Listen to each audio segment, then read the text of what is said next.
Hello friends, कैसे हैं आप लोग। आज हम कवर करेंगे इंडस्ट्रियल रिलेशन कोड 2022।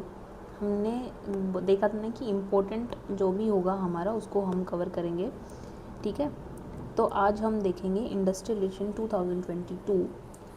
हमें ना बेसिकली इस बार की प्रेडिक्शन है कि डेफिनेशन पे बहुत ज़्यादा फोकस करना है, तो हम डेफिनेशन देखते हैं। तो पहली डेफिनेशन है हमारी एम्प्लॉय। एम्प्लॉय क्या होता है? An employee is a person employed by an industrial establishment to perform except apprentice। मतलब कि ये वो लोग होते हैं कि लो वेजेस पे काम करते हैं स्किल्स को सीखने के लिए, तो इनको एम्प्लॉय कंसिडर नहीं किया जाता। इनको कोई भी प्रोविडेंट फंड से बेनिफिट नहीं मिलता है, लेकिन इनको सेफ्टी मेजर्स प्रोवाइड करे जाते हैं इंडस्ट्री के द्वारा। अब दूसरा टाइप्स ऑफ वर्क क्या क्या होते हैं? स्किल्ड होते हैं, सेमी स्किल्ड होते हैं, अनस्किल्ड होते हैं। ठीक है, manual, operation, supervisor, managerial, administrative, ठीक है, और टेक्निकल और क्लरिकल। इंक्लूड कौन कौन होगा? Any one declared as employee by an appropriate government. ठीक है, और इसमें एक्सक्लूड किसको किसको किया जाता है? हमने जैसे ऊपर देखा था, अप्रेंटिस को एक्सक्लूड किया जाएगा। और दूसरा क्या है? आर्म फोर्सेस को भी इसमें इंक्लूड नहीं किया जाएगा, ये हमारे एम्प्लॉय नहीं होते हैं। दूसरा पड़ा फिक्स टर्म एम्प्लॉयमेंट। क्या होता है? जिन जिन भी वर्कर को फिक्स टर्म के लिए हायर किया जाता है on the return basis document. ठीक है, अब ये इंटाइटल किस किस चीज़ के लिए है? जो भी परमानेंट वर्कर हमारे जितने अलाउंसेस, बेनिफिट और जितने वेजेस और जितने आवर्स वो काम करते हैं, वो ही सेम चीज़ें इन पे एप्लीकेबल होंगी। और दूसरा है all statutory benefit available to permanent worker in proportion to service. जो भी हमारे परमानेंट वर्कर को स्टैट्यूटरी बेनिफिट्स हैं वो भी इनको मिलेंगे। और तीसरा है gratuity eligibility after 1 year of service without fulfilling minimum qualifying period. ठीक है, अब है दूसरा इंडस्ट्री की डेफिनेशन। इंडस्ट्री से हम लोग क्या समझते हैं? A systematic activity carried out by cooperation between employer and worker.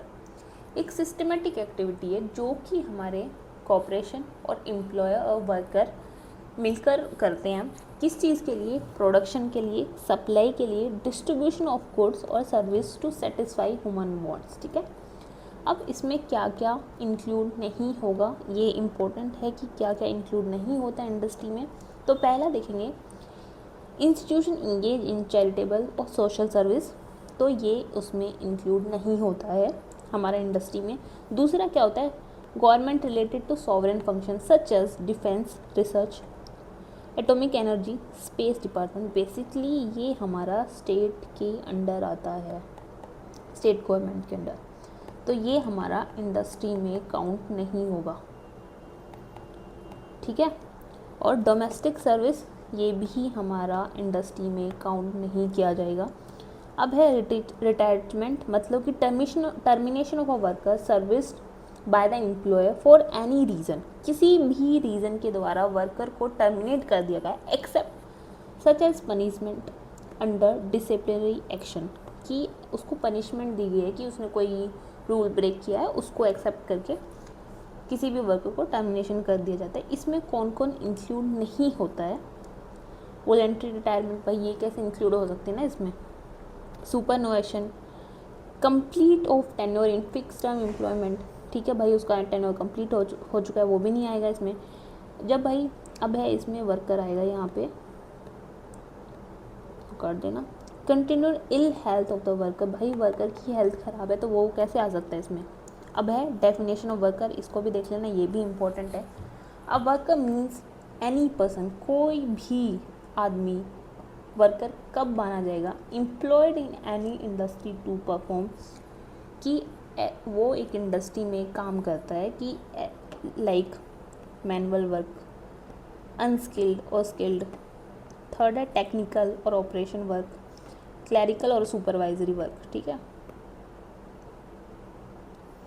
ठीक है, और इसमें भी अप्रेंटिस को इंक्लूड नहीं किया जाता। अप्रेंटिस क्या देखा था हमने? जो पर्सन लो वेजेस पे काम करते हैं स्किल्ड को सीखने के लिए। ठीक है, अब इसमें इंक्लूड कौन कौन होगा, वर्किंग जर्नलिस्ट, ठीक है, sale promotion employees, person dismiss, discharge and terminated in relation to an industrial dispute, ये भी वर्कर में काउंट किए जाएंगे। इसको याद रखना कि जो रिट्रेंच और टर्मिनेटेड लोग हैं वो भी इसमें काउंट किए जाएंगे। अब है not include as a worker, ठीक है, member of armed forces, air force, army और नेवी, ठीक है, police personnel, prisoner employees, managerial और एडमिनिस्ट्रेटिव रोल्स जो भी करते हैं वो इसमें इंक्लूड नहीं होंगे। सुपरवाइजर ड्राइंग वेजेस एक्सीडिंग 18,000 पर मंथ और as noted by the central government, या तो 18,000 से एक्सीड नहीं होना चाहिए, या फिर कोई भी हमारी सेंट्रल गवर्नमेंट नोटिफाइड कर दे कि ये एम्प्लॉय नहीं है, सुपरवाइजरी जो वर्क कर रहा है, तो वो भी उसमें इंक्लूड नहीं होगा इंडस्ट्री में, ठीक है, ध्यान रखना। अब है वर्कर्स कमेटी कॉन्स्टिट्यूशन। पहला है वर्कर्स कॉन्स्टिट्यूशन प्रोविज़न।